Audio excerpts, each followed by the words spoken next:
ஒருத்தர் இருக்கார், நல்ல உத்தியோகத்தில் தான் இருக்கிறார். ஆனால் எப்போ பார்த்தாலும் முகத்தை வெறுப்பாக வச்சுருப்பார். அப்படியே வருவார் போவார். ஏன் சார் இப்படி இருக்கிறீங்க அப்படின்னு விசாரித்தோம். ஏன்டா இந்த வேலைக்கு வந்தோம்னு இருக்குது சார் அப்படின்னார். உங்கள் வேலை உங்களுக்கு பிடிக்கலையா அப்படின்னு கேட்டோம். இல்லைன்னார். இப்படிப்பட்டவங்க வெற்றிகரமான வாழ்க்கை வாழ முடியாது. இது நிபுணர்கள் கருத்து. வேலையை நேசிக்க தெரிந்தவர்கள் வெற்றி பெறுவார்கள் அப்படிங்கிறாங்க அவங்க. எந்த துறையாக இருந்தாலும் சரி, அந்த துறையில் வெற்றிகரமாக இருக்கிறவங்கள விசாரித்து பாருங்கள். எனக்கு என்னுடைய வேலை ரொம்ப பிடிக்கும் அப்படின்னு சொல்கிறவங்களாக தான் இருப்பாங்க. அப்படி இருந்தால் தான் அது வெற்றிகரமாக இருக்க முடியுது அவங்களால. ஒருத்தனுக்கு பிடித்தமான பொழுதுபோக்கே அவனுடைய தொழிலாக இருந்துட்டுதுன்னா அவனை மாதிரி கொடுத்து வச்சவன் வேறு யாரும் இல்லை அப்படிங்கிறார் பெர்னாட் ஷா. ஒரு தடவை மன்னர் ஹுமாயூன் உயிரை தண்ணீர் முண்டு ஊற்றுகிற தொழிலாளி ஒருத்தர் காப்பாற்றினாராம் அந்த ஹுமாயூன் உயிரை. உடனே மன்னர் கேட்டிருக்கார், உனக்கு என்ன வேணும்னாலும் கேளு தரேன், உயர் பதவி வேணுமா அப்படின்னு கேட்டாராம். மன்னா, மக்களின் தாகம் தீர்க்கக்கூடிய இந்த பணியை விட உயர்ந்தது உண்டா அப்படின்னாராம் அந்த தொழிலாளி. அவரால் அவருடைய வேலையை நேசிக்க முடிஞ்சுது, அதனால் மகிழ்ச்சியாக இருக்க முடிஞ்சுது. நாமெல்லாம் அப்படி இல்லை. வேலை கிடைக்கிற வரைக்கும் கிடைச்சா போதும் அப்படின்னு இருக்கோம். கிடைச்சதுக்கப்புறம் ஏன்டா இந்த வேலைக்கு வந்தோம்னு ரொம்பவும் அழுத்துக்குவோம். சரி, நாம் இருக்கிற இடத்துல நாம் வெற்றிகரமாக இருக்க வழி உண்டா அப்படின்னா உண்டுன்னு சொல்கிறாங்க. அதாவது மன இயல் நிபுணர்கள் இருக்கிறாங்க இல்லையா, அவங்க அதுக்கு முக்கியமாக 6 வழிகள் சொல்கிறாங்க. நீங்கள் ஒரு அலுவலகத்தில் வேலை பார்க்குறவரா அப்படின்னா இதை கேளுங்க. அதாவது உங்கள் மேலதிகாரி எதிர்பார்ப்புக்கு தகுந்த மாதிரி உங்கள் வேலை இருக்குதா? அப்படி இல்லைன்னா முதல்ல உங்கள் வேலையின் தரம் உயரணும். உங்களுக்கு மேலே கீழே வேலை பார்க்குற பணியாளர்கள்கிட்ட நல்ல விதமாக பழகிறீங்களா? அந்த உறவு முறையில் ஏதாவது குறை இருந்தால் அதை கண்டுபிடிச்சி சரி பண்ணுங்க. நம்பிக்கைக்கு உரியவர் அப்படின்னு நீங்கள் பேர் எடுக்கணும். நீங்கள் எடுக்கிற முடிவு நல்ல முடிவாக தான் இருக்கும் அப்படின்னு அடுத்தவங்க சொல்லணும். உங்கள் தோற்றத்துக்கு முக்கியத்துவம் கொடுங்க. இது மனம் உடல் ரெண்டும் சம்மந்தப்பட்டது. அதனால் மனசையும் ஆரோக்கியமாக வச்சுருக்கணும், உடம்பையும் ஆரோக்கியமாக வச்சுருக்கணும். உங்களுடைய நிர்வாகம் செயல்படுற விதத்தை நல்லா புரிஞ்சு வச்சுக்கணும். உங்களுடைய நிர்வாகம் இப்போ ஒரு காரியம் செய்யுதுன்னு வச்சுங்க, ஏன் அப்படி செய்யுது, எதுக்காக அப்படி செய்யுது, அதனுடைய குறிக்கோள் என்ன, அது நீடிக்கிறதுக்கு காரணம் என்ன, இதையெல்லாம் தெரிஞ்சுக்கணும். சிரிப்புக்கு வஞ்சகம் பண்ணக்கூடாது. நல்லா சிரிக்கணும், அப்போ தான் அது திரும்ப கிடைக்கும். கடந்த கால தோல்வியை பற்றி கவலைப்படக்கூடாது. முதலாளி விருப்பம் தெரிஞ்சு நடந்துக்கிறது நல்லது தான். அதுக்காக காக்கா பிடிக்கணுங்கிற அவசியம் இல்லை. உங்களுக்கு ஒரு பொறுப்பான வேலை கிடைக்குது, உடனே சத்தம் குழப்பம் அப்படின்னு சூழ்நிலையை இறுக்கமாக ஆக்கிடக்கூடாது. எந்த சூழலையும் இயல்பாக கையாளக்கூடியவர் அப்படிங்கிறத காட்டணும். இதெல்லாம் உங்கள் துறையில் நீங்கள் வெற்றி பெற நிபுணர்கள் சொல்கிற யோசனைகள். இவ்வளவு விவரமும் சொல்லிவிட்டு ஒருத்தரை பார்த்து கேட்டோம், இப்போ சொல்லுங்கள், நீங்கள் செய்கிற வேலை உங்களுக்கு பிடிச்சிருக்குதா அப்படின்னோம். ரொம்ப ரொம்ப பிடிச்சிருக்குது அப்படின்னார். சரி, என்ன செஞ்சிகிட்ருக்குறீங்க அப்படின்னு கேட்டோம். சும்மா தான் இருக்கிறேன் அப்படின்னார் அவர். அள்ள அள்ள குறையாதது அட்சய பாத்திரம், அது நமக்கு தெரியும், கேள்விப்பட்டிருக்கிறோம். ஆனால் போட போட நிரம்பாத ஒரு பாத்திரம் உண்டு. அது என்ன தெரியுமா? நம்மளில் பல பேர்கிட்ட அந்த பாத்திரம் உண்டு. அதுதான் பேராசை அப்படிங்கிற பாத்திரம். அதை நிறைவு செய்யவே முடியாது. பேராசையை பற்றி சுஃபி இலக்கியத்தில் ஒரு பிரபலமான கதை உண்டாம். அதை ஒரு பெரியவர் எடுத்து சொல்லியிருக்கிறார். ஒரு மன்னர் நகர்வலம் போயிட்டுருக்கார். ஒரு பிச்சைக்காரன் மன்னர் எதிரில் வரான். பிச்சை போடுங்கோங்கிறான். என்னுடைய அமைதியை கெடுக்காதே போங்கிறார் மன்னர். அவன் சிரிக்கிறான். அரசே, உங்களுடைய அமைதி கெடக்கூடிய நிலையில் இருந்தால் அதுக்கு பேர் அமைதியே கிடையாது அப்படின்னு நானா.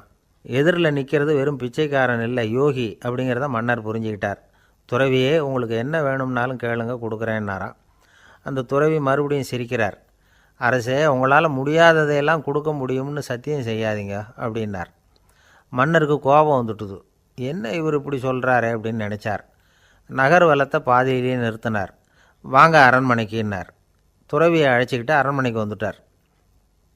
துறவி தன்கிட்ட இருந்த பிச்சை பாத்திரத்தை நீட்டினார். இது நிறைய எனக்கு பொற்காசுகள் வேணும் அப்படின்னாராம். அவ்வளவு தானா, இது ஒரு பெரிய காரியமா அப்படின்னு கையை தட்டினாராம் மன்னர். ஒரு பெரிய தாம்பாளம் நிறைய பொற்காசுகள் சேர்ந்தது. அதை அள்ளி போட்டார். போட போட அந்த பிச்சை பாத்திரம் நிரம்பவே இல்லை. பொற்காசுகள் போட போட அவ்வளவையும் உள்ளே வாங்கிக்கிட்டே இருக்குது. அரசாங்க கஜானாவே காலி ஆகிட்டுது. மூட்டை மூட்டையாக பொற்காசுகளை கொட்டி பார்த்துட்டாங்க. அது முழுங்கிக்கிட்டே இருக்குது. கடைசி வரைக்கும் அந்த பிச்சை பாத்திரம் நிரம்பவே இல்லை. அரசர்கிட்ட இருந்த கர்வம் போயிட்டுது. அப்படியே பொத்துன்னு துறவி காலில் விழுந்தார். அப்போ அந்த துறவி சொன்னாராம், மன்னா, இந்த பிச்சை பாத்திரத்தை உங்களால் மட்டும் இல்லை, வேறு யாராலையும் நிரப்ப முடியாது. அதுக்கு என்ன காரணம்னா, இது சாதாரண பிச்சை பாத்திரம் இல்லை, பேராசைகளோடு வாழ்ந்து செத்துப்போன ஒரு மனிதனின் மண்டை ஓடுது அப்படின்னாராம். பாருங்கள், இதுதான் அந்த சுஃபி இலக்கிய கதை. செத்த பிறகும் நிறைவு இல்லைன்னா அது எப்பேற்பட்ட பேராசையாக இருக்கும்னு யோசித்து பார்த்துங்க. நம்மால் ஒருத்தர் கல்யாணம் பண்ணிக்க பொண்ணு பார்த்துக்கிட்டு இருந்தார். அழகு, அறிவு, படிப்பு எதுவும் தேவையில்லை, பணம் மட்டும் இருந்தால் போதும் அப்படின்னு பார்க்குறவங்ககிட்டெல்லாம் சொல்லி வச்சார். ரொம்ப நாளைக்கு அப்புறம் ஒரு பணக்காரர் கிடைச்சார்.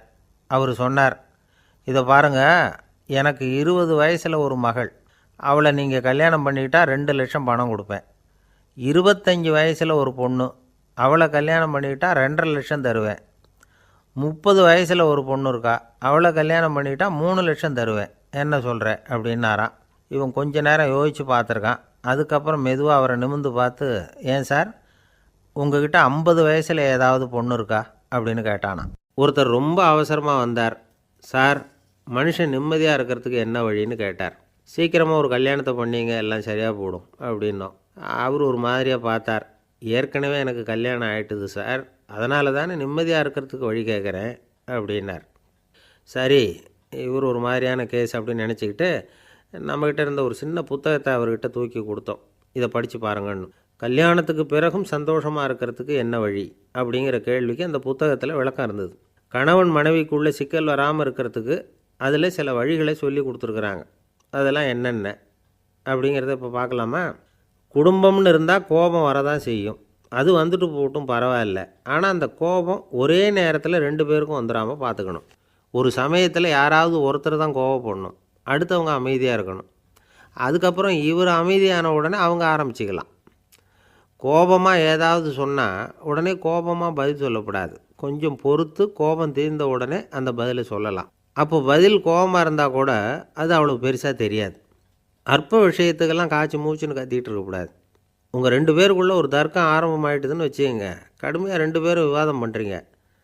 உங்களில் ஒருத்தர் இதில் ஜெயிக்கணும்னா அது நீங்களாக இருக்க வேணாம், அடுத்தவங்க ஜெயிக்கிறதுக்கு நீங்கள் துணையாக இருங்களேன். அப்படின்னா நீங்கள் கொஞ்சம் விட்டு கொடுக்கணும், அவ்வளவுதான்.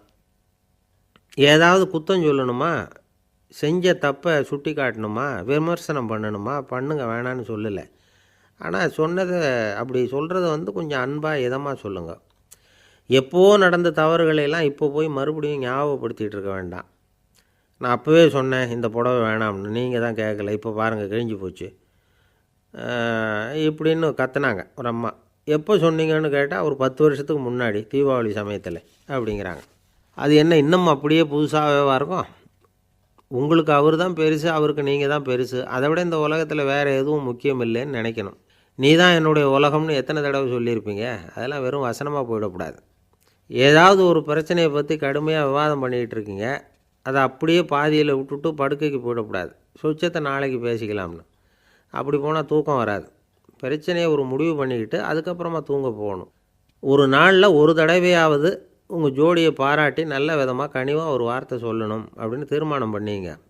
ஏதாவது தப்பு பண்ணிவிட்டீங்கன்னா பரவாயில்ல, அதை ஒத்துக்கிறதுக்கும் மன்னிப்பு கேட்குறதுக்கும் தயாராக இருக்கணும். அது ஒன்றும் கேவலம் கிடையாது.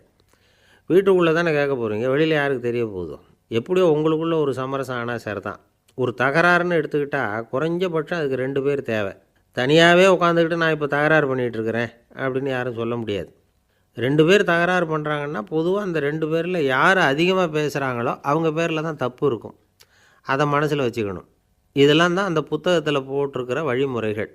இவ்வளவும் சரியாக வரலைன்னா அப்புறமா சொல்லுங்கள், வேறு புத்தகம் ஏதாவது இருக்கான்னு தேடுவோம். ஒரு கணவன் தன்னுடைய மனைவியை அழைச்சிட்டு ஒரு மனோதத்துவ டாக்டர்கிட்ட வந்தாராம்.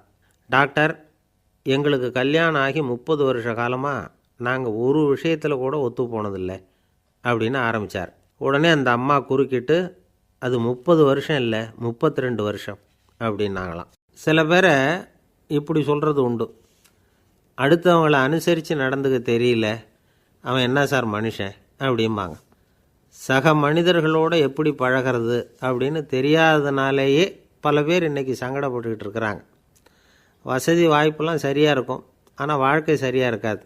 இன்னொருத்தர்கிட்ட எப்படி பேசுறது பழகிறதுங்கிறது தெரியாதனால தான் இந்த அவஸ்தை.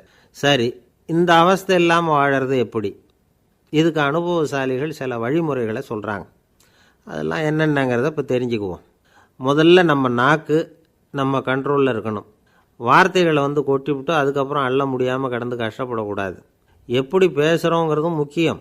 பேசுகிறப்ப எப்படி முகத்தை வச்சுருக்கிறோங்கிறதும் முக்கியம். அன்பாக பேசினாலும் நல்லாயிருக்கும். அப்படி பேசுகிறப்ப ஆதரவாக அவர் தோள் மேலே ஒரு கையை போட்டுக்கிட்டு பேசினா இன்னமும் நல்லாயிருக்கும். ரெண்டாவது விஷயம், இன்னொருத்தர்கிட்ட பேசுகிறப்போ வாக்குறுதிகளை அள்ளி வீசக்கூடாது. கொடுக்குற வாக்குறுதி குறைச்சலாக இருக்கணும். அப்படி கொடுத்த வாக்குறுதியை கண்டிப்பாக நிறைவேற்றணும். நாம் ஒருத்தரை பாராட்டுறோம் அல்லது அவரை பற்றி அபிப்பிராயம் சொல்கிறோம்னா அது ஆக்கப்பூர்வமாக இருக்கணும். நம்ம பாராட்டு அல்லது விமர்சனம் அடுத்தவருடைய முன்னேற்றத்துக்கு உதவுறது மாதிரி இருக்கணும். நாம் சொல்கிறத கேட்டுட்டு அவன் தலையில் கையை வச்சுட்டு உட்காந்துடக்கூடாது.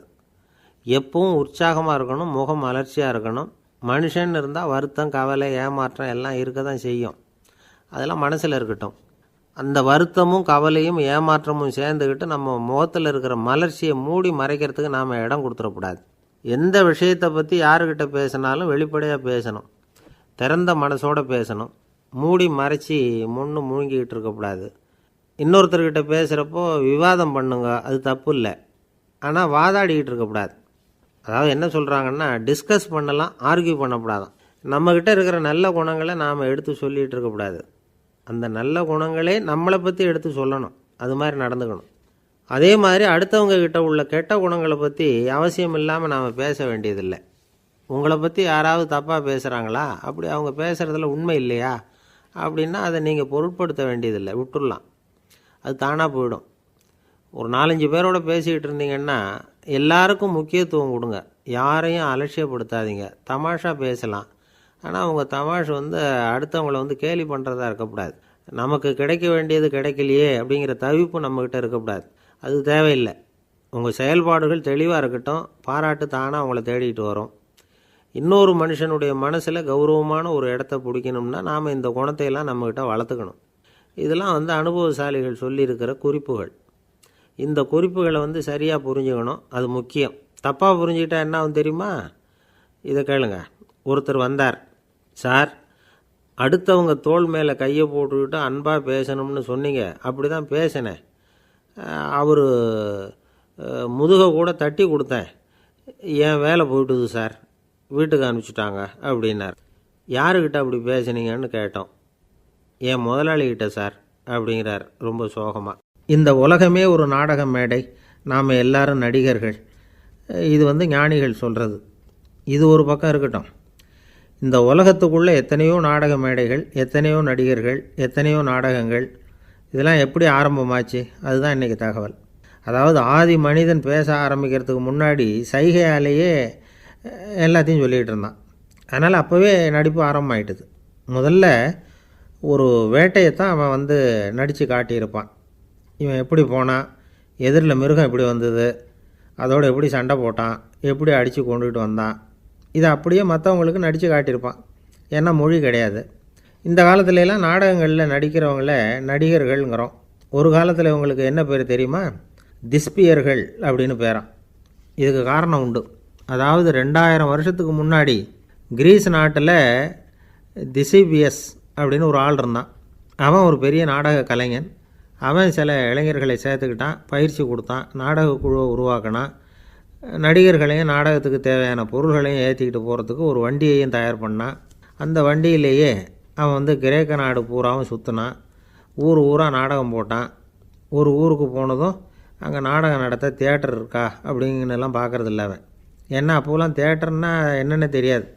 நாடகம்னா அதை ஒரு மூடிய கொட்டைக்குள்ளே தான் நடத்தணுங்கிறது அப்போ யாருக்குமே தோணலை. இந்த வண்டி போகும், அதுவே ஒரு பகுதி, அப்படியே ஒரு மேடை மாதிரி விரிச்சிக்கும். அதில் ஏறி நின்றுக்கிட்டு நாடகத்தை நடித்து காட்டுவாங்களாம். மக்கள்லாம் எதிரில் தரையில் உட்காந்து அதை பார்த்துக்கிட்டு இருக்கிறது. உலகத்தின் முதல் நடமாடும் தியேட்டர் இது தானா. இந்த திசிபிஎஸ் தான் முதலாக உலகத்தில் நாடகங்கிற பொழுதுபோக்கை நடத்தி காட்டினவன் அப்படின்னு சொல்கிறாங்க. அவன் சொந்தமாக நாடகம் எழுதுனா, நடித்தான், நாடகத்தை இயக்கினான்.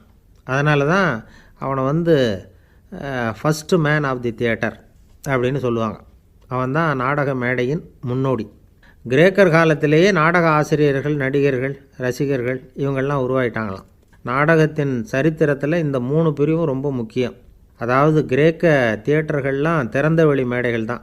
பெரும்பாலும் மலைச்சரிவுகள், அதுவே படிப்படியாக பண்ணியிருப்பாங்க. கீழே அரைவட்ட வடிவில் மேடை, அதுக்கு ஆர்கெஸ்ட்ரான்னு பேர். பிற்காலத்தில் இதில் உட்காந்து இசைக்குழுவினர் வந்து வாய்ச்சதுனால இசைக்குழுவுக்கே ஆர்கெஸ்ட்ராங்கிற பேர் வந்துட்டுது. இப்போது கிரேக்க தியேட்டர்களில் ஒன்று, அதோட காலம் வந்து கிமு 340. அதை இன்னமும் பாதுகாத்து வச்சுருக்கிறாங்களாம். எபிடாரஸ் அப்படிங்கிற இடத்துல அது இருக்குதான். இன்னமும் அந்த தியேட்டரை பயன்படுத்திக்கிட்டு வர்றாங்களாம். சிறந்த கிரேக்க நாடகங்கள்லாம் அங்கே நடிக்கிறாங்களாம். ஆரம்ப காலத்திலேயே கட்டணம் கிடையாது. அப்புறம் பின்னாடி தான் நுழைவு கட்டணம்லாம் அப்படியே வந்துட்டு தான். நடிகர்கள் வந்து பளபளப்பான ஆடைகள் உடுத்தியிருப்பாங்களாம். இந்த குதிகால் உயர்ந்த காலணிகள் போட்டிருப்பாங்களாம். இதெல்லாம் பழைய குறிப்புகள். பலவிதமான உருவங்களில் மாஸ்க் அப்படின்னு சொல்லப்படுற முகமூடி. அதனால் ஒரே நடிகர் பல வேடங்களில் நடிக்கிறது உண்டான். ஆரம்பத்தில் பெண் நடிகர்கள் கிடையாது, எல்லாம் ஆண் நடிகர்கள் தான். ரோமானியர்கள் தான் முதல் நிரந்தர நாடக மேடையை கட்டினவங்க. அதுதான் முதல் தியேட்டர். கிமு 1048 காலகட்டத்தில் பாம்பிங்கிற நகரத்தில் அதை கட்டியிருக்கிறாங்களாம். கிரேக்க ரோமானிய தியேட்டர்களின் அடிப்படையிலேயே இந்த இத்தாலிய வடிவ அமைப்பாளர்கள் இந்த குதிரை லாட வடிவில் ஒரு ஆடிட்டோரியத்தை உருவாக்கினாங்களாம். இப்படி அதை பற்றி நிறைய தகவல் இருக்குது. 1576 லண்டனில் இந்த பின்ஸ்பர்ரி, அப்புறம் இந்த பில்ட்ஸில், அப்புறம் ஜேம்ஸ் இப்படிங்கிற ஒரு முயற்சியால் தான் இங்கிலாந்தில் முதல் தியேட்டர் உருவாச்சான். அப்படி ஒருத்தர் இருந்தாராம். உலக நாடக மேடையின் வரலாறு இதுதான். அதாவது இப்போல்லாம் அறிவியல் வளர்ச்சி அதிகமாகிட்டுது. திரைப்படம், தொலைக்காட்சி எல்லாம் வந்தாச்சு. ஒவ்வொரு வீடுமே ஒரு குட்டி தியேட்டர் மாதிரி ஆகிட்டுது. தொலைக்காட்சி முன்னாடி உட்காந்தா எழுந்திருக்கவே மனசு வர்றதில்லை. ஒரு அம்மா ஒரு மனோதத்துவ டாக்டரை தேடிட்டு வந்தாங்களாம் இந்த காலத்தில். டாக்டர், எங்கள் வீட்டுக்காரர் எப்போ பார்த்தாலும் டிவி முன்னாடி உட்காந்துக்கிட்டு அதையே வெறிச்சு பார்த்துக்கிட்டு இருக்கிறார், உத்து பார்த்துக்கிட்டு இருக்கார், எனக்கு சந்தேகமாக இருக்குன்னாங்களாம். இது மனக்கோளாறு இல்லைங்க, ஆர்வக்கோளாறு, அவ்வளவுதான், இதுக்காக பயப்படாதீங்கன்னாரான் டாக்டர். அப்படி இல்லை டாக்டர், டிவி ஓடும் பொழுது நாம் எல்லாம் அதை பார்க்குறோம் சரி, ஆனால் அவர் அப்படி இல்லை, டிவியை நிறுத்தினதுக்கு அப்புறமும் அதையே உத்து பார்த்துக்கிட்டு உட்காந்துருக்கிறார், அதனால தான் சந்தேகப்பட்டு உங்ககிட்ட வந்தேன் அப்படின்னாங்களாம். ஒரு சின்ன பையன் வந்தான். அவனை பார்த்து ஒரு கேள்வி கேட்டோம். ஏன்ப்பா உங்கள் வீட்டில் அம்மா புத்திசாலியா அப்பா புத்திசாலியா அப்படின்னு. அவன் அலட்சியமாக நம்மளை பார்த்து சிரிக்கிறான். என்ன சார் இது, இந்த காலத்தில் இது கூட தெரியாமல் இருக்கிறீங்களே அப்படிங்கிறான். ஒரு சின்ன பையன் நம்மளை பார்த்து இப்படி கேட்டு விட்டானே அப்படின்னு நினைக்கிறப்போ நமக்கு ஒரு மாதிரி ஆகிடும். அதுக்கப்புறம்தான் இந்த தாத்தா பாட்டிலாம் சொல்கிற ஒரு கதை ஞாபகத்துக்கு வந்தது. அது என்ன கதை தெரியுமா? ஒரு ஊரில் ஒரு அம்மாவும் பிள்ளையும் இருந்தாங்களாம். அந்த மகனுக்கு திடீர்னு தேசாந்திரம் போய் வரணும்னு ஆசை வந்துட்டுது. ஊராக போய் சுற்றி பார்க்கணுங்கிற ஆசை. அந்த அம்மாவுக்கு இது பிடிக்கல. மகனை பிரிஞ்சு இருக்கிறதுக்கு அவங்க மனசு இடம் கொடுக்கல. வேணாப்பான்னு சொல்லி பார்த்தாங்க, அவன் கேட்கல. திடீர்னு புறப்படவும் செஞ்சுட்டான். சரி, இனிமேல் அவனை தடுக்க முடியாதுன்னு முடிவு பண்ணிக்கிட்டாங்க அந்த அம்மா. இருந்தாலும் புத்திசாலித்தனமாக ஒரு யோசனை பண்ணாங்க.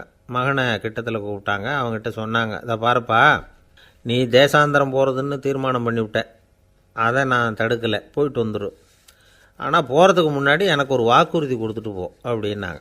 போகிறப்போ ராத்திரியாக இருந்தாலும் பகலாக இருந்தாலும் சரி, புளிய மரத்து நிழலில் தான் தங்கணும். திரும்பி வர்றப்போ இரவும் பகலும் நீ வேப்ப மரத்து நிழல்லே தங்கணும் அப்படின்னாங்க. சரி, அப்படியே செய்கிறேன்னு சொல்லி வாக்குறுதி கொடுத்தான் பையன். புறப்பட்டு போனான். போகிற வழியில் புளிய மரத்து நிழல்லையே தங்கினான், தூங்கினான். அப்படி போய்கிட்டே இருந்தான். 7ஆவது நாள் அவன் உடம்பு சுகமில்லாமல் போயிட்டுது. ரொம்பவும் பலவீனமாயிட்டான். இனிமேல் நடக்க முடியாதுங்கிற நிலைமை வந்துட்டுது. யோசித்து பார்த்தான். சரி, இதுக்கு மேலே போக வேண்டாம் அப்படின்னு முடிவு பண்ணிவிட்டு திரும்பி வர ஆரம்பிச்சிட்டான். திரும்பி வர்றப்போ வழியில் வேப்ப மரத்து நிழல்லையே தங்கி வந்தான். நாளுக்கு நாள் உடம்பு சரியாக வந்துட்டுது. 7ஆவது நாள் வீட்டுக்கு சேர்றான். உடம்பு பழையபடியே கலகலப்பாயிட்டுது. பூர்ண சுகம். தேசாந்திரம் போன பையன் திரும்பி வந்துட்டானே அப்படின்னு அந்த அம்மா ஆச்சரியப்படலை. ஏன்னா அவங்களுக்கு தெரியும் இப்படி ஆகும்னு.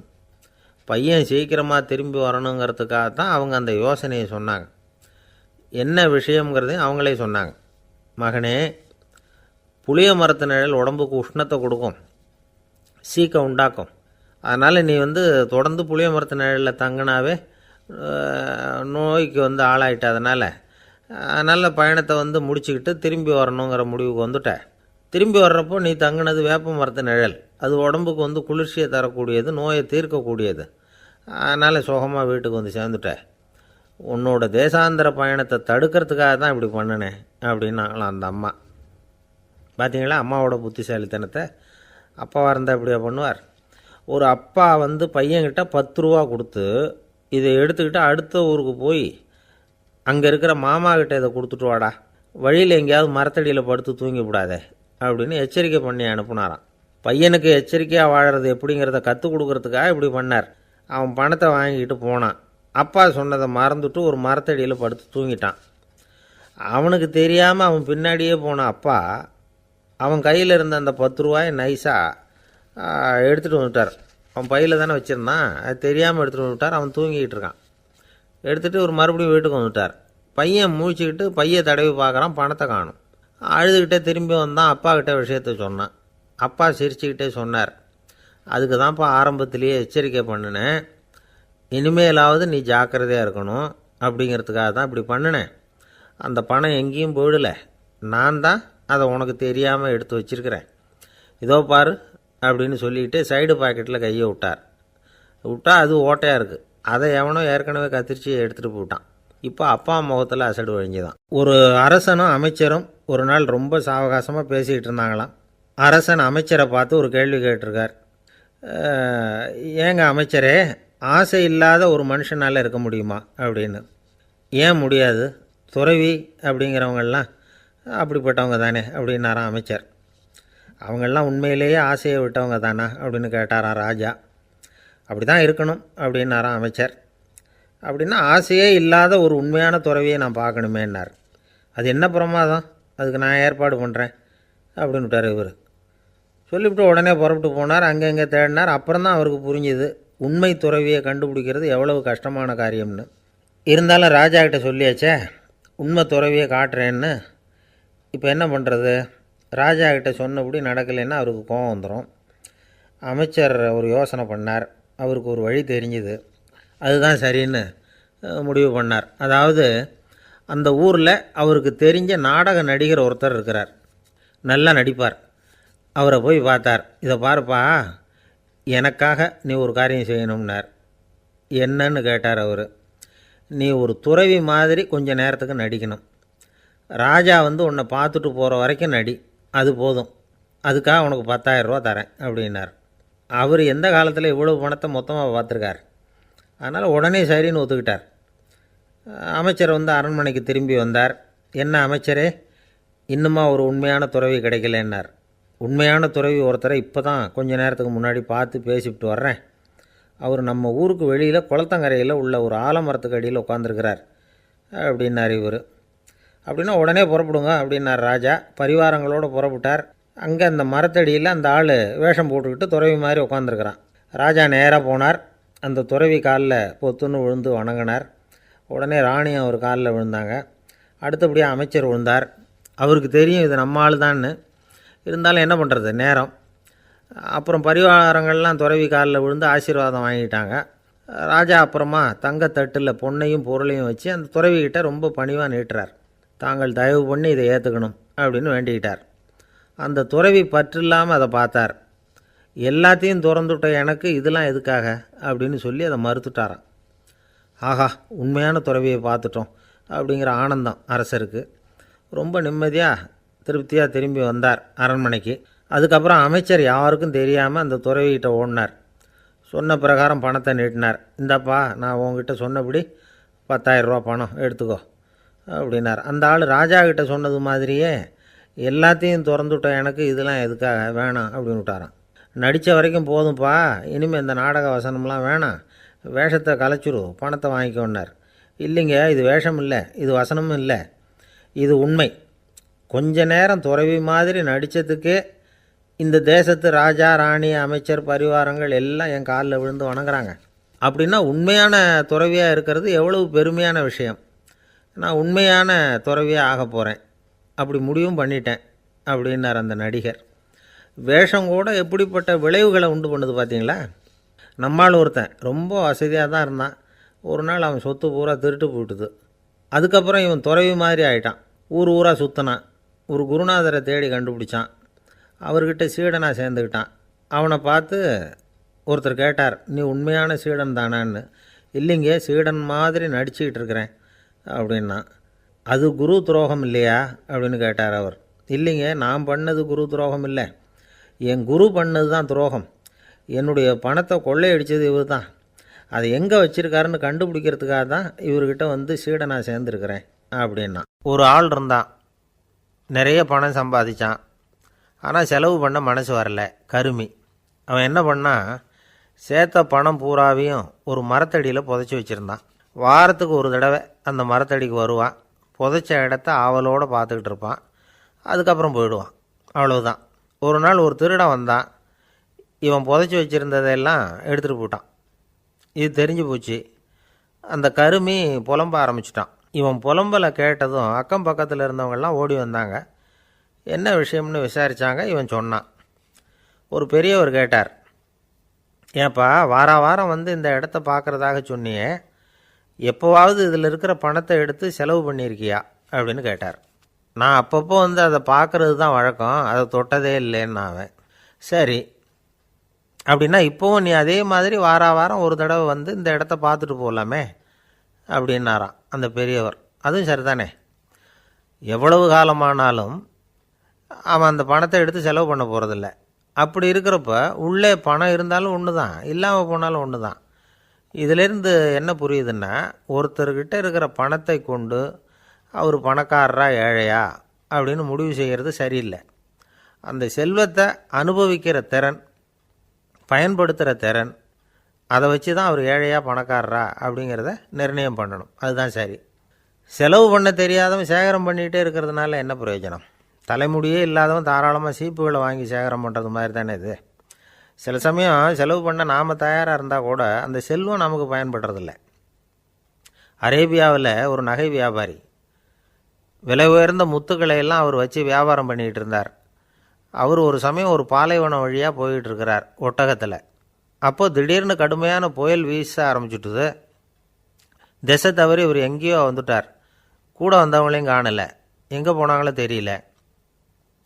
இவர் ரொம்ப பயந்து போய் அங்கே எங்கேயுமா அலைஞ்சு திரியிறார். வழியே தெரியல, பசி கடுமையாயிட்டுது. ஒட்டகத்து முதுகில் ஒரு மூட்டை இருந்தது, அதை பிரித்து பார்த்தார். உள்ளே ஏதாவது இருக்கான்னு தேடி பார்க்குறார். அது வரைக்கும் கண்ணில் தட்டுப்படாத அபூர்வமான ஒரு பை கண்ணில் பட்டுது. ஆஹா, அதில் ஏதாவது சாப்பிட்றதுக்கு இருக்கும் அப்படின்னு நினச்சி ஆவலாக அதை பிரித்து பார்க்குறார். அந்த பையில் விலை உயர்ந்த முத்துக்கள் நிறைய இருந்துதான். அப்போ தான் அவர் நினச்சாராம், விலை உயர்ந்த முத்துக்கள் கூட சாப்பிட்றதுக்கு உணவாக முடியாது அப்படிங்கிறத புரிஞ்சுக்கிட்டாராம். எந்த நேரத்தில் எது நமக்கு தேவையோ அது நமக்கு தாராளமாக கிடைக்கணும். அப்படி அது கிடைக்கிறதுக்கு நம்மக்கிட்ட இருக்கிற செல்வம் பயன்படணும். அது நமக்கும் பயன்படலாம், நம்ம மூலமாக அடுத்தவங்களுக்கும் பயன்படலாம். அதுதான் செல்வத்தின் பயன். ஒரு மரத்தடியில் ஒருத்தன் உட்காந்து அழுதுகிட்டு இருந்தான். அந்த பக்கமாக வந்த இன்னொருத்தன் ஏப்பா அழுதுகிட்டு இருக்கிறேன்னு கேட்டான். இந்த இடத்துல தான் பூமிக்கு அடியில் பணம் இருக்குது, புதைச்ச இடம் தெரியல, அதான் அழறேன் அப்படின்னா. நல்லா ஞாபகப்படுத்தி பாரு, எந்த இடத்துல புதைச்ச அப்படின்னு கேட்டான் இவன். அது எப்படி எனக்கு தெரியும், புதைச்சி வச்சிருக்கிறவன் நான் இல்லையே, எங்கள் எதிர்த்த வீட்டுக்காரன் அப்படின்னானா இவன். அந்த ஆள் என்னை கண்ணா புண்ணான்னு திட்டிவிட்டான் சார், அதை நினச்சா எனக்கு ரொம்ப வருத்தமாக இருக்குது அப்படின்னு சொல்லி கவலைப்பட்டார் ஒருத்தர். இதில் கவலைப்படுறதுக்கு என்ன இருக்குது அப்படின்னார் ஒரு பெரியவர். அவர் ஒரு மகான். என்ன சார் இப்படி சொல்கிறீங்க, ஒருத்தர் நம்ம பார்த்து திட்டுனா வருத்தமாக இருக்காதா அப்படின்னார். அது எப்படி வருத்தமாக இருக்கும், திட்டுறதுங்கிறது என்ன, அது வெறும் சத்தம் தானே அப்படின்னார் அந்த பெரியவர். நம்ம ஆளுக்கு தலையை பிச்சுக்கலாம் போல் இருந்தது. இருக்காது அப்படின்னா நமக்கே அப்படி தானே தோணுது. அந்த பெரியவர் சொல்கிறது ரொம்ப பெரிய விஷயம். அதை நாம் புரிஞ்சிக்க முயற்சி பண்ணலாம்னா நடைமுறை வாழ்க்கைக்கு அது ஒத்து வர்றது மாதிரி தெரிய மாட்டேங்குது. இருந்தாலும் அந்த பெரியவர் அதுக்கு என்ன தான் விளக்கம் கொடுக்குறாருன்னு பார்ப்போமே. ஒரு ரயில் போயிட்டுருக்கு, அதில் ஒரு சாது போயிட்டுருக்கார். அந்த ரயில் வந்து அவர் ஹரித்வாரம் போயிட்டுருக்கார். அவர் ரயிலில் ஏகப்பட்ட கூட்டம். நம்ம ஊர் ரயில் கேட்க வேணும், டிக்கெட் வாங்கிட்டு கொஞ்சம் பேர், வாங்காத கொஞ்சம் பேர். அது என்னத்துக்கு அனாவசியமாக டிக்கெட் அப்படிங்கிற நினப்பில் பாதி பேர். இந்த கூட்டத்துக்கு மத்தியில் அந்த சாதுவும் போயிட்டுருக்கிறார். உட்கார்றதுக்காக இருந்த இடத்துல ஒரு ஆள் படுத்துருக்கிறான், கொஞ்சம் முரட்டு ஆசாமி. அவன் கால் பக்கத்தில் கொஞ்சோண்டு இடம் பாக்கி இருந்தது. அந்த இடத்துல இந்த சாது உட்காந்துருந்தார். மெதுவாக உட்காந்துக்கிட்டார் போய். ஆனால் அந்த ஆள் ராத்திரி பூரா இவரை காலால் உதச்சிக்கிட்டே இருக்கிறான். அது இவருக்கு ரொம்ப அவமானமாக பட்டுது. அதனால் துக்கம் ஏற்பட்டுது. இருந்தாலும் அதை ஒரு மாதிரியாக சகிச்சுக்கிட்டே இவர் வந்து சேர்ந்தார். பொழுது விடிஞ்சுது. அந்த சாது ஹரித்வார் வந்து சேர்ந்தார். அங்கே ஒரு பெரிய ஞானியை சந்தித்தார். ராத்திரி ரயிலில் அந்த ஆள் உதைச்சதையும் அதனால் தனக்கு ஏற்பட்ட துக்கத்தையும் இந்த சாது அந்த ஞானிகிட்ட சொன்னார். சொல்லிவிட்டு, ஏன் சுவாமி, எனக்கு துக்கம் ஏற்பட்டதே அது தப்பா அப்படின்னு கேட்டார். தவறு தான்னார் அந்த ஞானி. உனக்கு இன்னமும் தேக அபிமானம் போகலைங்கிறது தான் அது காட்டுது. அஷ்டாவக்கிரர் என்ன சொல்கிறார் தெரியுமா? உண்மையான ஞானி யாராவது தன்னை வந்தனை செய்தால் அதற்காக சந்தோஷப்பட மாட்டார், யாராவது நிந்தனை செய்தால் அதற்காக வருத்தப்பட மாட்டார் அப்படின்னு சொல்கிறார். நிந்தனைங்கிறது ஒரு ஒலி தான். தேகாபிமானம் இருக்கிற வரைக்கும் இந்த ஒலி நம்மளை வந்து வேதனைப்படுத்தும். நான் தேகம் இல்லை, ஆத்மா அப்படிங்கிற நினைவு இருந்தால் இந்த ஒலி நம்மளை பாதிக்காது. மனு என்ன சொல்கிறார் தெரியுமா? ஒரு சாதகன் பாராட்டுதலை விஷம்னு நினச்சி பயப்படணும், அவமானத்தை அமிர்தம்னு நினச்சி சந்தோஷப்படணுங்கிறார். அவமானப்பட்டால் கவலைப்படாமல் எப்படி இருக்க முடியும் அப்படின்னு தான் நமக்கு தோணும். அதனால தான் நம்மளில் யாரும் இதுக்கு உதாரணமாக யாரையும் காட்ட முடியல. புத்தரையும் கபீரையும் உதாரணமாக காட்டுறாங்க. அவங்களுக்கெல்லாம் அவமானம் ஏற்பட்டப்போ கவலையே படலையாம். புத்தரை வந்து அவமானப்படுத்தணுங்கிறதுக்காக கௌசாம்பி ராணி ஒரு இளம் பெண்ணை கொலை பண்ணி சடலத்தை புத்தர் குடிசைக்கு முன்னாடி போட சொன்னார். போட்டாங்க. புத்தர் தான் அந்த பொண்ணை கெடுத்து கொலை பண்ணிவிட்டாருன்னு எல்லாரும் நினச்சாங்க. ஆனால் புத்தர் இதை பற்றி கவலையே படலை. அப்புறமா உண்மை தெரிஞ்சதும் புத்தர் புகழ் இன்னும் அதிகமாகிட்டுது. ஒரு பெரிய சபையில் ஒரு மோசமான பொண்ணு நுழைஞ்சி தனக்கும் கபீருக்கும் சம்பந்தம் உண்டுன்னு சொன்னான். கபீர் கவலைப்படலை. அவங்க மாதிரியெல்லாம் நாமளும் இருக்க கற்றுக்கணும். நிந்தனை, அபகீர்த்தி, அவமானம் எல்லாம் ஆண்டவன் கொடுக்குற பிரசாதம்னு நினைக்கணும் அப்படின்னு சொல்கிறார் அந்த ஞானி. இதை கேட்ட இந்த காலத்து ஆசாமி ஒருத்தர், நான் கூட அப்படி தான் சார், யாராவது அவமானப்படுத்தினா கவலைப்பட மாட்டேன். நேற்று கூட ஒருத்தர் என்ன பலார்னு அரைஞ்சுட்டார், நான் கொஞ்சம் கூட கவலைப்படலை, பேசாமல் வந்துட்டேன்னார். ஏன் அப்படி வந்துட்டீங்க அப்படின்னு. அவர் அரைஞ்சதுலேயும் ஒரு அர்த்தம் இருந்தது, அதனால தான் அப்படி வந்துட்டேன்னார்.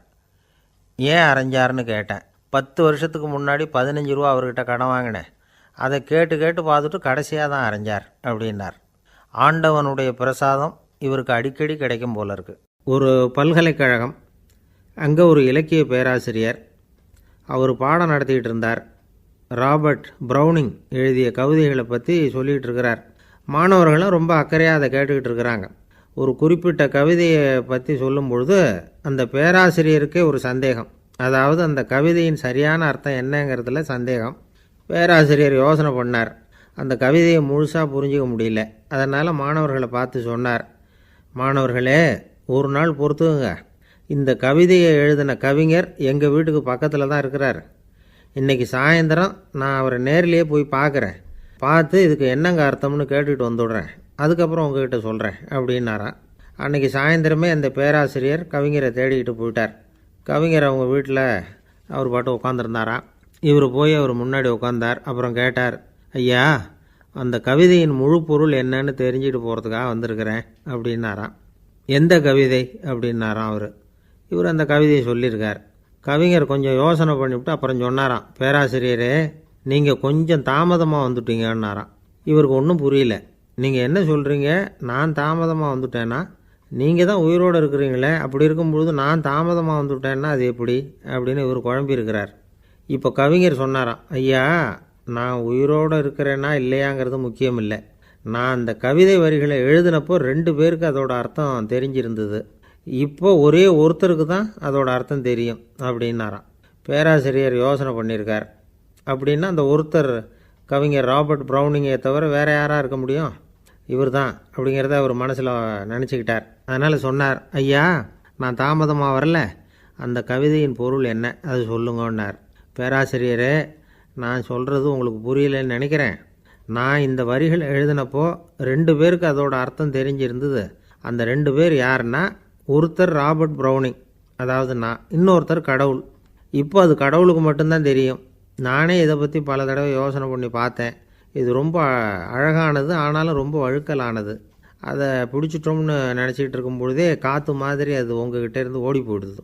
எனக்கு ரொம்பவும் வருத்தமாக தான் இருக்குது. நிச்சயமாக நான் தான் இந்த வரிகளை எழுதியிருக்கிறேன், அதில் அர்த்தம் இருக்குங்கிறது எனக்கு தெரியும். அதை நான் உணர்றேன். ஆனால் நீங்கள் என்னை மன்னிக்கணும். எனக்கே கூட அதை என்னால் விளக்க முடியல. அப்படி இருக்கும்பொழுது உங்களுக்கு எப்படி அதை நான் விளக்க முடியும் அப்படின்னாரா அந்த கவிஞர். அனுபவிக்கப்படக்கூடிய எல்லாமே விளக்கப்படக்கூடிய ஒன்றல்ல, விளக்கப்படும் எல்லாமே அனுபவிக்கப்படக்கூடிய ஒன்றல்ல அப்படிங்கிறது ஞானிகளுடைய கருத்து. அதுக்காக தான் அந்த சம்பவம். வாழ்க்கையில் நீங்கள் தொடர்ந்து ஆய்வு செய்து கொண்டே இருக்கக்கூடிய விளக்கங்களை ஒருபோதும் அடைய முடியாத பரிமாணங்கள் இருக்கிறதுனால தான் அது அலுப்பு தட்டாமல் இருக்குது. உங்களால் நிறைய அனுபவிக்க முடியும், இருந்தாலும் நீங்கள் அனுபவித்து அறிந்த விஷயங்கள் கூட வார்த்தைகளால் விளக்கப்பட முடிவதில்லை அப்படிங்கிறது பெரியோர் சிந்தனை. இதெல்லாம் ஒரு பக்கம் இருக்கட்டும். நமக்கு தெரிஞ்ச பேராசிரியர் ஒருத்தர் 1 மணி நேரம் ரொம்ப விவரமாக வகுப்பு எடுத்தார். கடைசியாக சொன்னார், மாணவர்களே, ரொம்பவும் எளிமையாக விளக்கமாக எல்லா விவரமும் சொல்லியிருக்கிறேன். அதனால் இதில் உங்களுக்கு சந்தேகம் வர்றதுக்கு வாய்ப்பே இல்லை. இருந்தாலும் கேட்க வேண்டிய கடமை கேட்குறேன். இது வரைக்கும் நடத்தினதில் யாருக்காவது ஏதாவது சந்தேகம் உண்டா அப்படின்னு கேட்டாராம். எனக்கு ஒரே ஒரு சந்தேகம்தான் சார் அப்படின்னு எழுந்திரிச்சு நிற்கிறான் ஒருத்தன். என்னன்னு கேட்டாராம். இது வரைக்கும் நீங்கள் என்ன பாடம் சார் நடத்துனீங்க அப்படின்னானான் அவன். அம்மாக்காரங்களுக்கு அடிக்கடி ஏற்படுற கவலை ஒன்று உண்டு. அதாவது குழந்தை சரியாக சாப்பிட மாட்டேங்குதே அப்படிங்கிற கவலை. இவங்கெல்லாம் ஒரு விஷயத்தை நல்லா புரிஞ்சுக்கணும். குழந்தைகள்ங்கிறவங்க பெரியவங்க மாதிரி இல்லை. அவங்க கடிகாரத்தில் மணியை பார்த்துட்டு சாப்பிட்றதுக்கு உட்கார்ற ரகம் கிடையாது. பசிச்சா சாப்பிடுவாங்க, இல்லைன்னா விளையாடுவாங்க அல்லது தூங்குவாங்க. அது புரியாமல் அவங்கள கட்டாயப்படுத்தி அல்லது மிரட்டி சாப்பிட வைக்கிறது ரொம்ப தப்பு. ஒரு 8 மாத குழந்தைக்கு 3 மணி நேரத்துக்கு ஒரு தடவை பசிக்கும். அந்த நேரம் பார்த்து சாப்பாடு கொடுத்தா அடம் பண்ணாமல் அது பாட்டுக்கு சாப்பிட்றோம். அதே குழந்தைக்கு 1 வயசு ஆகிறப்போ 4 மணி நேரத்துக்கு ஒரு தடவை பசிக்கும். இந்த வயசில் இயற்கையாகவே பசி குறைஞ்சிருக்கும். அது புரியாமல் என் குழந்தை முன்னாடி மாதிரி இப்போ சரியாக சாப்பிட மாட்டேங்கிறான் அப்படின்னு சில பேர் டாக்டர்கிட்ட போய் சொல்லிக்கிட்டு இருப்பாங்க. இன்னொரு விஷயம், ஒரு குழந்தைக்கு வயசு அதிகமாகிற வேகத்துக்கு உடம்பு எடையும் அதிகமாகிக்கிட்டே போகாது. உடம்பு எடை அதிகமாகிற வேகம் குறைஞ்சிக்கிட்டே வரும். 6 மாத குழந்தைக்கு ஒரு வாரத்தில் 150 கிராம் எடை கூடும். ஒரு வயசில் வாரத்துக்கு 71 கிராம் எடை கூடும். இது புரியாமல் அதிகமாக சாப்பாட்டை கொடுத்து குழந்தைய கஷ்டப்படுத்தக்கூடாது. ஏன்னா அளவுக்கு மீறின உணவு அஜீரணத்தை உண்டு பண்ணிவிடும். குழந்தைக்கு ஒரு தட்டில் கொஞ்சமாக ஆகாரத்தை வச்சு கொண்டுகிட்டு போய் கொடுக்கணும். மலை மாதிரி குவிச்சு வச்சா அதை பார்த்ததுமே பசி அடங்கி போயிடும். அடித்து மிரட்டி பயமுறுத்தி குழந்தைய சாப்பிட வைக்கிற பழக்கம் இருக்குது பாருங்கள். அதுக்கு ஃபுட் ஃபோர்ஸிங் அப்படின்னு பேர். இப்படி பண்ணினா குழந்தைக்கு சாப்பாட்டில் விருப்பம் குறைஞ்சிரும். அதை கண்டாவே வெறுக்க ஆரம்பிச்சிடும். அது மாதிரி உளம் சார்ந்த பசி குறைவு, சைக்கோஜெனிக் அனோரெக்சியா, அது ஏற்படுமா. சாப்பாடுங்கிறதே ஒரு தண்டனை மாதிரி தோணும். குழந்தைகளுக்கு பிடிச்ச மாதிரியான ஆகாரத்தை கொடுக்கணும். சத்து அதிகம் இருக்குங்கிறதுக்காக அதுக்கு பிடிக்காத ஆகாரத்தை கொடுத்து கட்டாயப்படுத்தக்கூடாது. குழந்தைகளுக்கு 2 வயசு ஆகிறப்போ இயற்கையாகவே எதிர்மறை குணம் உண்டாகும். அதாவது அந்த எதிர்மறையாக பேசுகிறது. இது மாதிரி சமயங்களில் நாம் என்ன சொல்கிறோமோ அதுக்கு நேர்மாறாக நடந்துக்கும். ஏட்டிக்கு போட்டி. சாப்பிட சொன்னால் விளையாட போகும், விளையாட சொன்னால் சாப்பாடு கேட்கும். இதை புரிஞ்சுக்கிட்டு நடந்துக்கணும். குழந்தை சொன்ன பேச்சை கேட்கலேன்னு கோவப்படக்கூடாது. குழந்தை வளர வளர பிடிவாத குணம் வர்றது சகஜம். கேட்டதை வாங்கி கொடுத்தா தான் சாப்பிடுவேன் அப்படின்னு பிடிவாதம் பண்ணும். வாங்கி கொடுத்துடுறது தான் உத்தமம். நீங்களும் அதுக்கிட்ட பிடிவாதம் பண்ணிகிட்டு இருக்கக்கூடாது. ஏன்னா கேட்டது கிடைக்கலையேங்கிற ஏமாற்றம் கூட குழந்தையோட பசியை குறைச்சிரும். கேட்டது கிடைச்சிட்டா பசி அதிகமாகும். கொடுத்ததை மலமலன்னு சாப்பிட்றோம். குழந்தைகளுக்கு கண்ட நேரத்தில் சாப்பிட்றதுக்கு எதையாவது வாங்கி கொடுத்துக்கிட்டு இருந்தால் சாப்பாட்டு நேரத்தில் சாப்பிடாமல் அடம் பண்ண ஆரம்பிச்சிடும். பள்ளிக்கூடம் போகிற பிள்ளைங்க காலை உணவை சரியாக சாப்பிட மாட்டாங்க. அச்சம், அவசரம், பரபரப்பு இதெல்லாம் தான் காரணம்.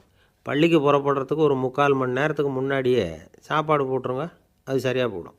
படிக்கிற குழந்தைகள் உடல் சோர்வு, மனச்சோர்வு இது காரணமாக கூட சாப்பிட மறுக்கிறது உண்டு. இப்போ உதாரணமாக சாயந்தரம் விளையாடி விட்டு வீட்டுக்கு வந்ததும் சாப்பிட சொன்னால் வேணாம்பாங்க. இது உடல் சோர்வு. ரொம்ப நேரம் வீட்டு பாடங்களை செஞ்சு முடித்த கையோடு சாப்பிட சொன்னாலும் அவங்களால சரியாக சாப்பிட முடியாது. இது உளச்சோர்வு, அதாவது மனச்சோர்வு. இதை தவிர குழந்தைகளுக்கு உடல் நலக்குறைவு ஏற்பட்டால் கூட சாப்பிட மறுக்கிறது உண்டு. சில மருந்து மாத்திரைகள் கூட பசியை குறைச்சிரும். அதனால் சரியாக தெரிஞ்சுக்கிட்டு குழந்தைகளை சாப்பிட வைக்கணும். அது புரியாமல் கையில் சாப்பாட்டு தட்டை வச்சுக்கிட்டு குழந்தைகளை விரட்டிக்கிட்டு அலையக்கூடாது. ஒரு சின்ன பையன் சொன்னான், எங்கள் அம்மா சாப்பாடு போடுறது தெரிஞ்சால் நான் உடனே வீட்டை விட்டு வெளியில் ஓடி போடுவேன் அப்படின்னா. ஏன் அப்படி பண்ணுறேன்னு கேட்டோம். எங்கள் அப்பா கூட அது மாதிரி தான் சார் பண்ணுவார் அப்படிங்கிறான். பந்திக்கு முந்துற ஆசாமிகள் நம்மளில் பல பேர் உண்டு.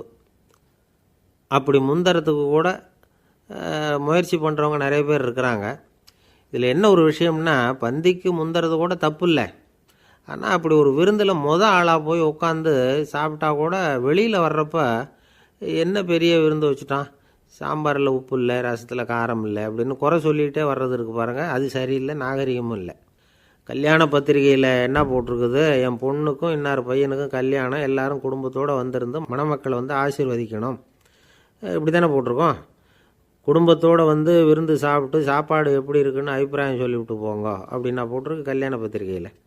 ஒருத்தர் வீட்டு விசேஷத்துக்கு போயிருக்கோம்னா எவ்வளவோ அசௌகரியங்கள் நமக்கு ஏற்படலாம். ஏராளமான கூட்டம் வந்திருக்கும். எல்லாரையும் அவங்க வந்து தனித்தனியாக கவனிச்சிக்கிட்டு இருக்க முடியாது. நாம் தான் அனுசரித்து நடந்துக்கணும். நாமளாக போய் வாழ்த்த வேண்டியவங்களை வாழ்த்தி விட்டு வந்து சேரணும். அதை விட்டுட்டு பத்திரிக்கை கொடுத்தானேன்னு போனேன், கவனிப்பே சரியில்லை அப்படின்னு புலம்பிக்கிட்டு இருக்கக்கூடாது. ஒரு விருந்துக்கு போனால் அங்கே எப்படி நடந்துக்கணும் அப்படிங்கிறத பற்றி கூட அனுபவசாலிகள் சில விவரங்கள்லாம் சொல்லியிருக்கிறாங்க. இந்த காலத்தில் கல்யாணம், பிறந்த நாள், அது இதுன்னு நிறைய விருந்துகள் நடக்குது. அதெல்லாம் எதுக்காக? மனித உறவுகளை வளர்த்துக்கிறதுக்காக தான், வேறு எதுக்கு? ஒரு விருந்துக்கு போனால் அமைதியாக பொறுமையாக போய் உட்காரணும். அடித்து பிடிச்சிக்கிட்டு இடத்த பிடிக்க போகிறேன் அப்படின்னு நிற்கக்கூடாது. முதல் பந்தி நடந்துக்கிட்டு இருந்தால் அது முடிஞ்சு இலை எடுத்து சுத்தம் பண்ணதுக்கு அப்புறம் போய் உட்கார்றது தான் நாகரீகம். இலை எடுக்கிறதுக்கு முன்னாடி அங்கே போய் உட்காந்தா நல்லா இருக்காது. நீங்கள் சாப்பிட்டுட்டு உட்காந்துருக்கீங்களா, சாப்பிட்றதுக்கு உட்காந்துருக்கீங்களா, பார்க்குறவங்களுக்கு சந்தேகம் வந்துடும். அதே மாதிரி இலையில் எல்லா ஐட்டமும் பரிமாறினதுக்கு அப்புறம் சாப்பிட ஆரம்பிக்கணும். ஒவ்வொரு ஐட்டமாக வைக்க வைக்க நாம் பாட்டுக்கு எடுத்து உள்ளே தள்ளிகிட்டே இருந்தோம்னா எதை வச்சோம் எதை வைக்கலன்னு பரிமாறினவரே குழம்பி போயிடுவார். ஏன்னா எப்போ பார்த்தாலும் இலை காலியாகவே இருக்கும். சாப்பிட்றப்போ உங்கள் சாப்பாட்டையே நீங்கள் கவனிக்கணும். அடுத்தவங்க இலையில் என்ன இருக்குது, பக்கத்தில் இருக்கிறவர் எதை அதிகமாக சாப்பிட்றார், இதெல்லாம் நமக்கு என்னத்துக்கு? எல்லோரும் சாப்பிட்டு முடிக்கிற வரைக்கும் பொறுமையாக இருக்கிறது தான் நல்லது. நீங்கள் மட்டும் திடீர்னு பாதியில் எழுந்திரிச்சு பக்கத்தில் இருக்கிறவங்களுக்கு சங்கடமாக இருக்குமேங்கிறதெல்லாம் யோசிக்காமல் நீங்கள் பாட்டு எழுந்திரிச்சு போகக்கூடாது. பக்கத்தில் உள்ளவங்க உங்களை எழுந்திரிக்க சொன்னால் எழுந்திரிச்சு போகலாம். விருந்துகளில் சாப்பாட்டை வீணாக்கிறதே ஒரு நாகரிகமாக போட்டுது இந்த காலத்தில். சாப்பாட்டுக்கே கஷ்டப்பட்டுக்கிட்டு பல பேர் இந்த உலகத்தில் இருக்கிறப்போ சாப்பாட்டை வீணாக்கிறது எவ்வளோ பெரிய மோசங்கிறத நினச்சி பார்க்கணும். வேணுங்கிற அளவுக்கு கேட்டு வாங்கி சாப்பிட்றது தான் முறை. விருந்தில் இந்த பஃபே அப்படின்னு சொல்லி ஒரு முறை சொல்கிறாங்கல்ல, அதாவது உணவு வகைகளையெல்லாம் பொதுவாக ஒரு இடத்துல வச்சுடுறது, நமக்கு தேவையானதை நாமே எடுத்து ஒரு தட்டில் போட்டுக்கிட்டு சாப்பிட வேண்டியது. இதில் கூட சில பேர் தேவைக்கு அதிகமாக எடுத்து போட்டுக்கிட்டு வீணாக்குறாங்க. சில சமயம் வந்து கடைசியாக சாப்பிட போகிறவங்களுக்கு எல்லா ஐட்டமும் கிடைக்காம போகலாம். அதை போய் பெருசு பண்ணிகிட்டு இருக்கக்கூடாது. என்ன சார் இந்த அளவுக்கு கூடவா நாகரிகம் தெரியாமல் இருக்கிறோம், இதை போய் பெருசாக சொல்ல வந்துட்டீங்களே அப்படின்னு நினைக்கலாம். ஒருத்தர் 2 பேருக்கு இந்த விவரம் தேவைப்படலாம். அவங்க காதலையும் இது விழட்டுமேங்கிறதுக்காக தான் இது. ஒரு பெரிய கல்யாண விருந்து நடந்துக்கிட்டு இருந்தது. விருந்து மண்டபத்து வாசலில் ஒருத்தர் நின்றுக்கிட்டு வர்றவங்களையெல்லாம் ரொம்ப மரியாதையாக வணங்கி உள்ளே அனுப்பி வச்சுக்கிட்டு இருந்தார். எப்படி தெரியுமா? வர்றவங்க கையெல்லாம் பிடிச்சி முத்தம் கொடுத்து அதுக்கப்புறம் உள்ளே அனுப்பி வச்சுக்கிட்டு இருந்தாராம்.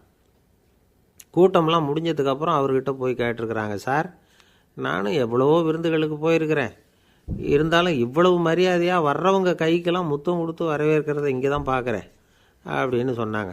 அதுக்கு அவர் சொன்னார், அட போங்க சார், நான் முத்தம் கொடுக்கல, முந்தின பந்திக்கு வந்து சாப்பிட்டவங்களே அடுத்த பந்திக்கும் வர்றாங்களான்னு மோந்து பார்த்து அனுப்பி வச்சுக்கிட்டு இருந்தேன் அப்படின்னார். ஒருத்தர் மனசில் நிம்மதி இல்லாமல் உட்காந்துருந்தார். என்ன சார் விஷயம் அப்படின்னு விசாரித்தேன். அகலக்கால் வச்சுட்டேன், அதுதான் அவதிப்படுறேன்னார். விவரமாக சொல்லுங்கன்னேன். வீடு கட்டணும்னு ஆரம்பித்தேன், வேலை பாதியிலேயே நிற்கிது, கையில் பணம் இல்லை அப்படின்னார். இது மாதிரி ஆசாமிகள் பல பேரை நீங்கள் பார்த்துருக்கலாம். இவங்கெல்லாம் சுலபமாக மன அழுத்தத்துக்கு ஆளாயிடுறாங்க. மன உளைச்சல், அதாவது ஸ்ட்ரெஸ் அப்படின்னு சொல்கிறோமே, அதுக்கு அடிப்படையான சில காரணங்கள் உண்டு. அதாவது மிகையாக திட்டமிடுதல் அப்படிங்கிறதும் ஒரு முக்கியமான காரணம். நடைமுறை சாத்தியம் என்னங்கிறத மனசில் வச்சுக்கிட்டு எந்த திட்டத்தையும் தீட்டணும், அப்போ தான் அது சரியாக வரும். 2வது காரணம் என்ன தெரியுமா? ஒரே நேரத்தில் பல்வேறு செயல்களில் ஈடுபடுறது. தொலைபேசியில் பேசிக்கிட்டே கையில் இருக்கிற கடிதத்தை படிச்சுக்கிட்டே எதிரில் உட்காந்துக்கிட்டு இருக்கிறவருக்கும் அப்பப்போ பதில் சொல்லிக்கிட்டு மனசில் பல்வேறு சிந்தனைகளை அப்படியே ஓட விட்டுக்கிட்டு இருக்கிறது, இதுவும் மன அழுத்தத்தை உண்டாக்குது. மூணாவது காரணம், எதிலேயும் வெற்றி மட்டும் எதிர்பார்க்குற ஒருதலைப்பட்சமான ஆர்வம். நாம் தொட்டதெல்லாம் வெற்றியாகவே முடியணும் அப்படின்னு எதிர்பார்க்குறவங்க ஏதாவது ஒன்றில் தோல்வியை கண்டால் தோண்டு போயிடுறாங்க. எப்படியும் முடியலாம்ங்கிற எண்ணம் ஏற்கனவே நமக்குள்ளே இருந்துட்டுதுன்னா அந்த அவஸ்தை வராது. அதனால் அதுவும் நம்ம வளர்த்து கொள்ள வேண்டிய ஒரு குணம். மன உளைச்சல் ஏற்படுறதுக்கு இன்னொரு காரணம், எதையும் வேகமாக செஞ்சுடணும் அப்படிங்கிற துடிப்பு. அந்த துடிப்பே மனசை அழுத்த ஆரம்பிச்சிடும். எந்த ஒரு காரியத்திலையும் தாமதமோ இடையூறோ ஏற்பட்டால் அதை பொறுத்துக்கிற மனப்போக்கம் வேணும். அது இல்லாதவங்க அழுத்தத்துக்கு ஆளாயிடுறாங்க. சில பேர் வேலைன்னு எந்த நேரம் பார்த்தாலும் வேலையே கதின்னு கிடப்பாங்க. பொழுதுபோக்குக்கோ உடற்பயிற்சிக்கோ குடும்பத்தில் உள்ளவங்க அல்லது நண்பர்கள் கூட கலந்துரையாடவோ கொஞ்சம் கூட நேரம் ஒதுக்க மாட்டாங்க. இந்த சுபாவம் மன அழுத்தத்தை உண்டு பண்ணும். இதையெல்லாம் புரிஞ்சுக்கிட்டு அதிலிருந்து விடுபடுறது எப்படின்னு யோசிக்கணும். வல்லுநர்கள் இது தொடர்பாக சில யோசனைகளை சொல்லி வச்சுருக்கிறாங்க. அது என்னென்னா, வாழ்க்கைங்கிறது பிரச்சனைகளால் பின்னப்பட்ட ஒன்று. அது எப்போவுமே முடிவடையாத ஒரு தொடர்கதை அப்படிங்கிறத முதல்ல நாம் புரிஞ்சுக்கணும். ஒரே நேரத்தில் ஒரு காரியத்தில் மட்டுமே நாம் கவனம் செலுத்தணும். அடுத்தவங்க காரியத்தில் தலையிடக்கூடாது. எதையும் பேச ஆரம்பிக்கிறதுக்கு முன்னாடி நம்மை நாமே கேட்டுக்க வேண்டிய கேள்வி 2. 1, நான் சொல்ல போகிறது ரொம்ப முக்கியமானதா? 2வது, நான் சொல்கிறத அவங்க கேட்குறதுக்கு ஆசைப்படுறாங்களா? நான் பேசுகிறதுக்கு அது சரியான நேரம் தானா? இதை யோசித்து பார்த்ததுக்கப்புறம் எதையும் பேச ஆரம்பிக்கணும். முடிஞ்ச அளவுக்கு வளைந்து போகிற சுபாவத்தை வளர்த்துக்கணும். நம்ம நேரம் விலை மதிப்பு இல்லாதது, அதை வீணாக்கக்கூடாது. சிரிக்க தெரியலனாலும் பரவாயில்ல, முகத்தில் கொஞ்சம் புன்முறுவலாவது காட்டணும். இதெல்லாம் ரொம்ப முக்கியம். அடுத்தவங்க ஏதாவது செஞ்சால் உடனே நன்றி சொல்ல மறக்கக்கூடாது. தினமும் கொஞ்சம் நேரத்தை தனிமையில் செலவு பண்ணணும். மன உளைச்சலிருந்து விடுபடுறதுக்கு 3 முக்கிய வழிகள் சொல்கிறாங்க. அதை சுருக்கமாக ரெட் அப்படின்னு சொல்கிறாங்க. RED ஆங்கில எழுத்தில். அந்த முதல் எழுத்து R, அது என்னென்னா ரிலாக்ஸேஷன், அதாவது இடை ஓய்வு. 2வது E எக்ஸர்சைஸ், உடற்பயிற்சி. 3வது டயட், திட்டமிட்ட உணவு முறை. அதனால் தியானம், மூச்சு பயிற்சி இதெல்லாம் இந்த இடை ஓய்வுக்கு வழிகள். எந்த வேலையையும் தொடர்ந்து செய்யக்கூடாது. எல்லார்கிட்டையும் கலகலப்பாக பழகணும். மாதத்துக்கு ஒரு நாளாவது குடும்பத்தோடு வெளியில் போயிட்டு வரணும். சுலபமான உடற்பயிற்சிகளை செய்யலாம். உடற்பயிற்சிங்கிறது நமக்காக நாம் செய்கிற ஒரு நீண்டகால முதலீடு அப்படின்னு சொல்லுவாங்க. அதாவது லாங் டேர்ம் இன்வெஸ்ட்மெண்ட்டாக. அளவோடு சாப்பிட்ணும், மெதுவாக சாப்பிட்ணும். இதெல்லாம் கொஞ்சம் மனசில் வச்சுக்கிட்டு நடந்துக்கிட்டால் மகிழ்ச்சியாக வாழலாம். சில பேர் சாப்பாட்டு விஷயத்தில் ரொம்ப அக்கறை எடுத்துக்கிறது உண்டு. ஒரு குண்டு ஆசாமி சாப்பிட உக்காந்தார். முதல்ல ஒரு மாத்திரை சாப்பிட்டார். எதுக்குன்னு கேட்டோம். பசி எடுக்கிறதுக்குன்னார். சாப்பிட்டு முடித்தார். பிறகு மறுபடியும் ஒரு மாத்திரை சாப்பிட்டார். இது எதுக்குன்னு கேட்டோம். சாப்பிட்டது ஜீரணமாகறதுக்கு அப்படின்னார்.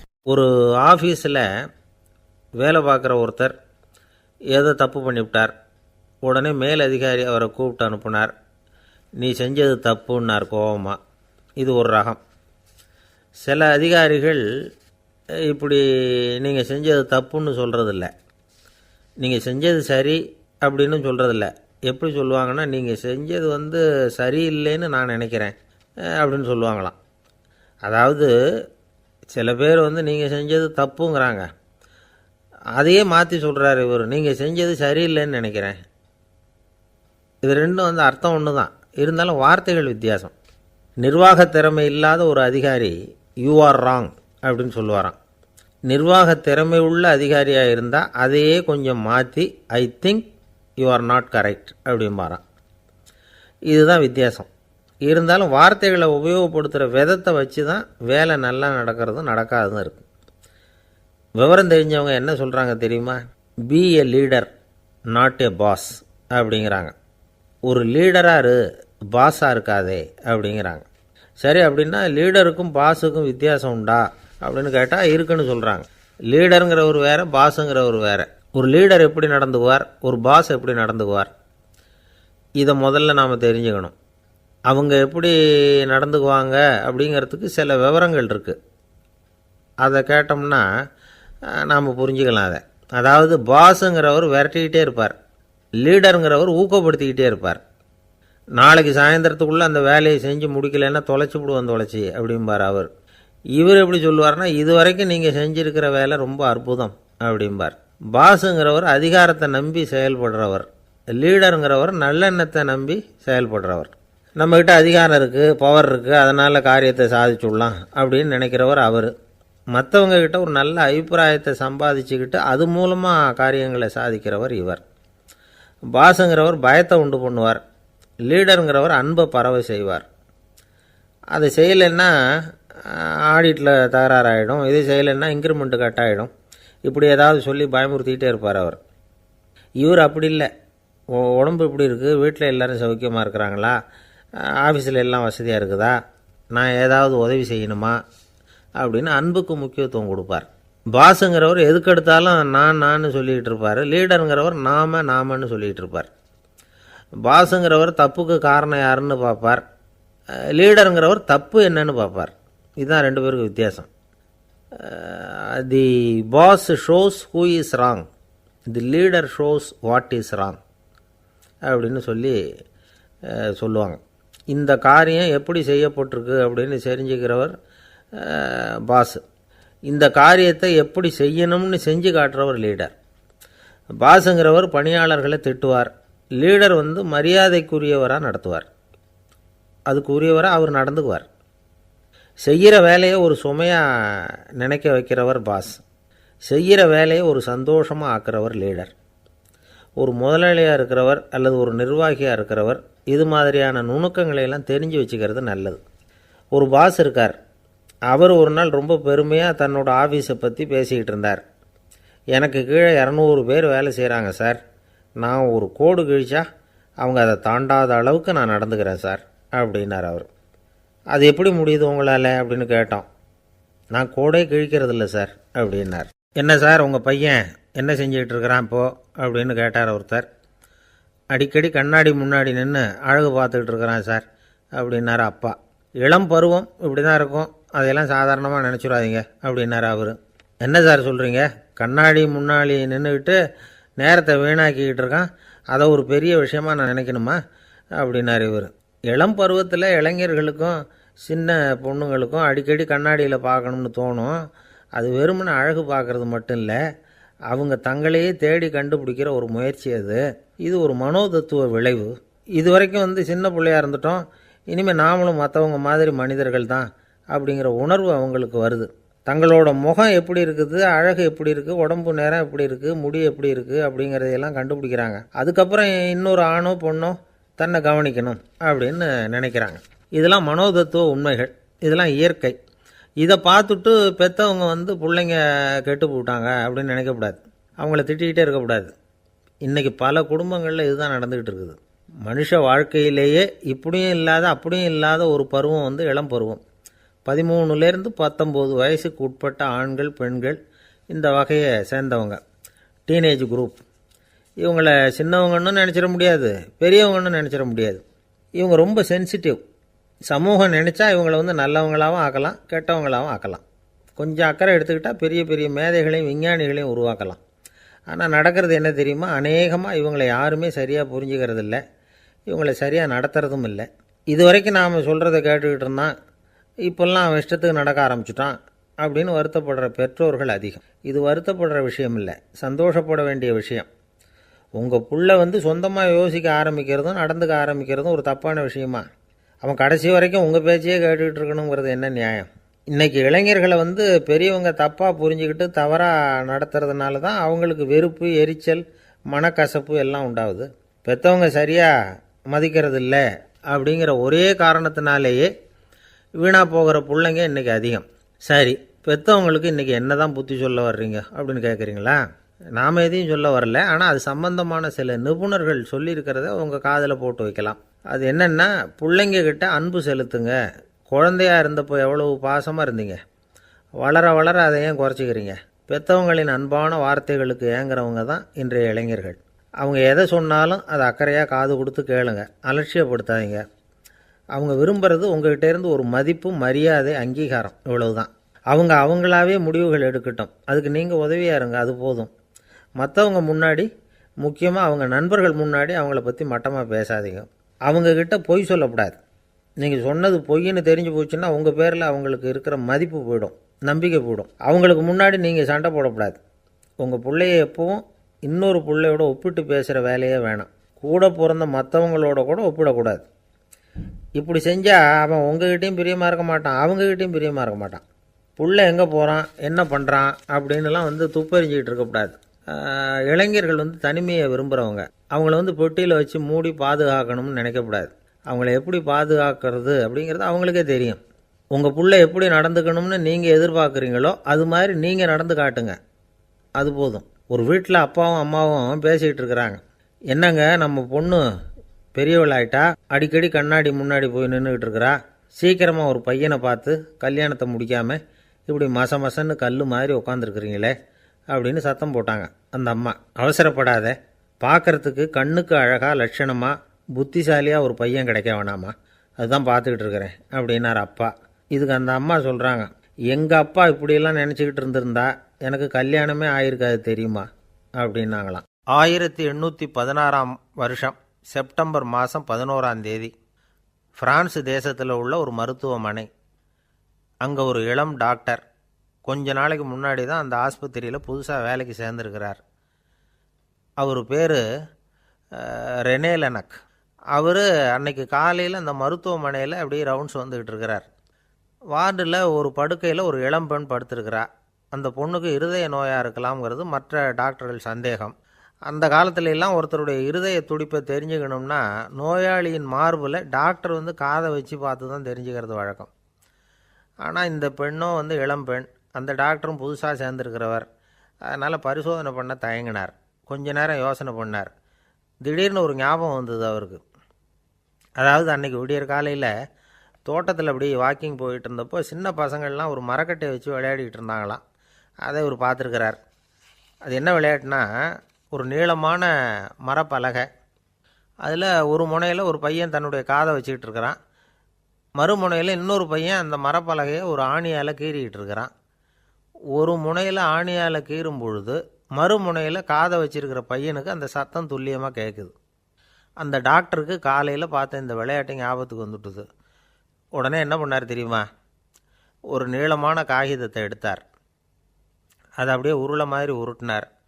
ஒரு முனையை அந்த நோயாளியின் மார்பில் இடது பக்கம் வச்சார், இன்னொரு முனையில் தன்னுடைய காதை வச்சார். என்ன ஆச்சரியம்! நோயாளியின் மார்பில் நேரடியாக காதை வச்சு கேட்குறத விட துல்லியமாக கேட்டுது இதய துடிப்பு.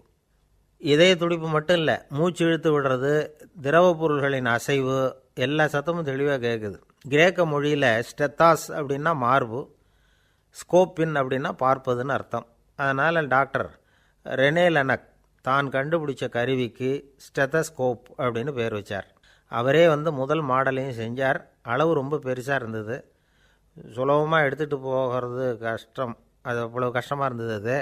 அதனால் அவரே அதை அப்புறம் 2 பிரிவாக தயார் பண்ணார். இது 2 துண்டையும் டாக்டர் தன்னோட கோட்டு பாக்கெட்டில் வச்சுக்கலாம், தேவைப்படுறப்ப எடுத்து ஒன்றா சேர்த்துக்கலாம். இப்படி தான் அவர் ஆரம்பத்தில் பண்ணார். தன்னுடைய இந்த கண்டுபிடிப்பை பற்றி அவர் ஒரு புத்தகம் எழுதினார். நிறைய விற்றுது, புகழும் பணமும் சேர்ந்தது. பணமும் புகழும் சேர்ந்தது மாதிரியே அவருக்கு ஒரு நோயும் சேர்ந்தது. அது என்ன நோயின்னு கண்டுபிடிக்கிறதுக்கும் அவர் கண்டுபிடிச்ச கருவி தான் உபயோகப்பட்டு தான். அவரே அதை கண்டுபிடிச்சார். அவருக்கு வந்திருந்தது காச நோய். 1826 வருஷம் ஆகஸ்ட் மாதம் 13 உலகத்தின் முதல் ஸ்டெதஸ்கோப்பை கண்டுபிடிச்ச டாக்டர் ரெனே லெனக் காலமானார்.